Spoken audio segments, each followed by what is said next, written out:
so this is a variation I like to use when I'm attacking for the omoplata, usually from far side collar sleeve, but it can be from either one. So basically I've got my leg inside this kind of elbow rib position here, like this. I have my palm up, I have the collar, and sometimes it's hard to chase straight to the triangle because he's back, and like it's hard to reach or it's hard to go for the omoplata. So what I like to do here, especially if his elbow is kind of tight, is I like to kind of invert like this. I use my foot to help, so whether he has the pants or the ankle doesn't really matter. And I'm gonna use my heel to try to pressure this way to pull him forward. As I do that, he'll kind of move forward a little bit. And there's a lot of different variations he can have as far as how I finish, but I'm gonna move him forward a little bit. As he gets close, now it's easy to come up for the omoplata here. I lock over the back, I could switch to the omoplata, or I could also switch to the triangle, but just often that's a common response. You'll pull them forward, and then it's easier to switch to that, okay?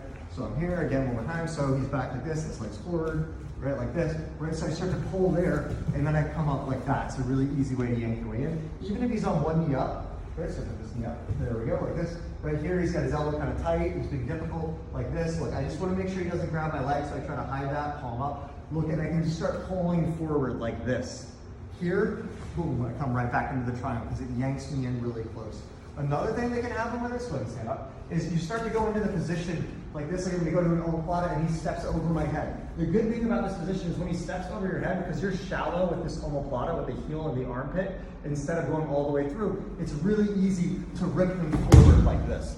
When you go for like a classic omoplata, like if I was here, like if I go like this maybe a little bit too soon and he steps over my head, right? It's a little bit harder to pull him forward, right? But when you have this heel position, there's so much momentum here, and as he steps over my head, step over the head, here, I can really just flip him over here, and now I can pull here, come up on top, and there's a lot of different ways you can finish from there, okay? But just using that idea, understanding that idea of using the heel and the armpit is so powerful. One more like quick little easy thing you can do with it would be if we're over here.